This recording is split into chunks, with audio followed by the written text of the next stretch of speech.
This is the MGTOWinfinium here with another Infinium Free Talk.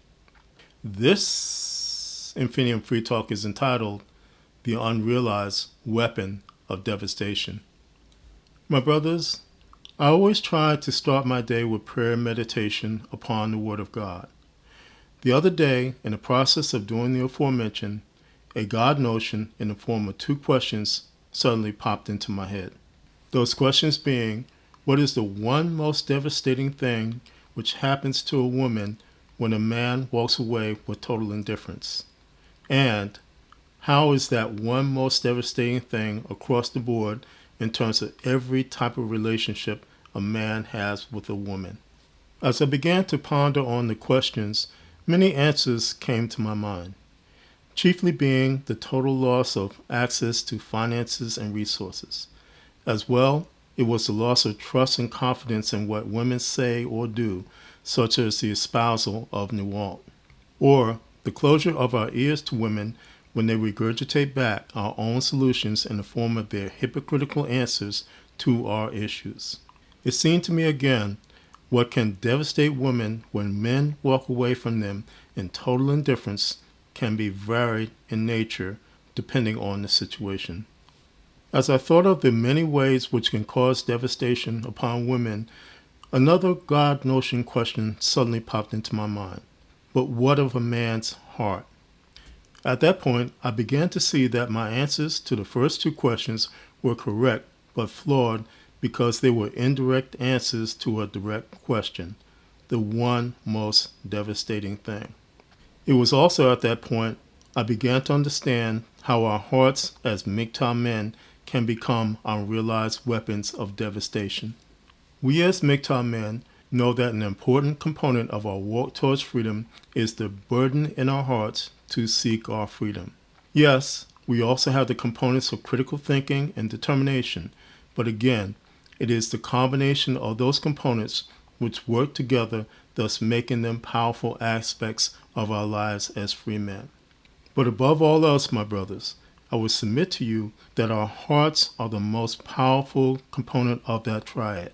This is because no matter how our outside frame appears, big or small, color range, handsome to nerdy, the desire of our hearts is one and the same, to live in freedom because we as free men have the right to be free. I would submit also that it is the near permanent to permanent loss of access to our hearts which becomes then the one most devastating thing that happens to women when we men walk away from them in indifference. And accordingly for women, an almost impenetrable barrier when access to our hearts is denied to them.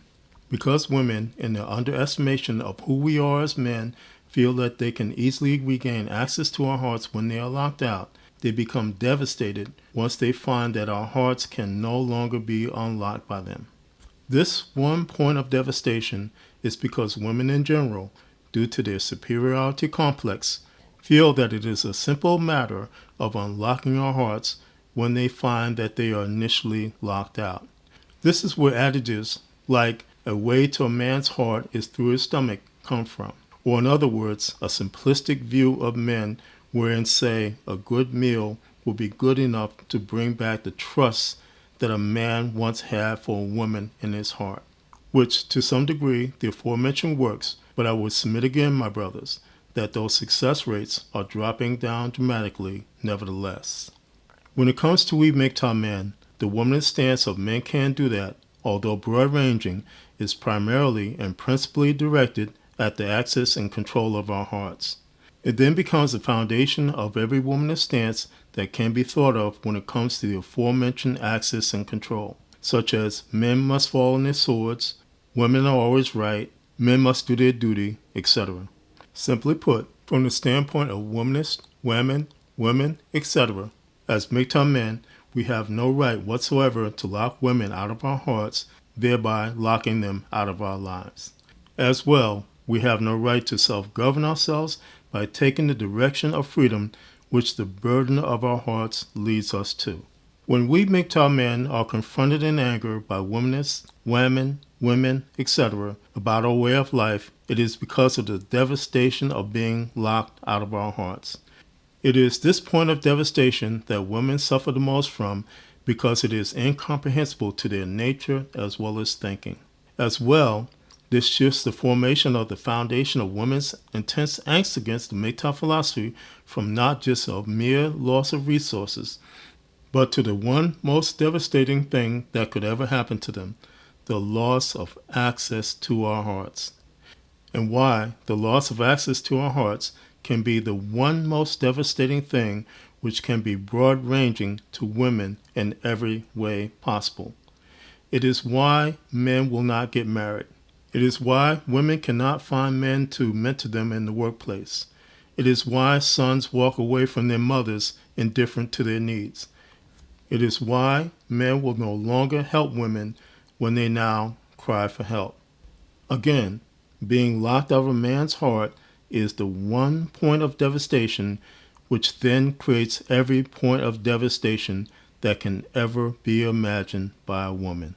The mere fact that our hearts as MGTOW men can become unrealized weapons of devastation gives further credence to the power given to us because of our burden to be free, thereby becoming another aspect of the profound nature of our freedom as MGTOW men. This is the MGTOW Infinium, and this has been an Infinium Free Talk. My MGTOW brothers, as always, stay safe, stay strong, stay on the MGTOW road, and remember, MGTOW is the liberation of men's minds. MGTOW cannot and will not be stopped.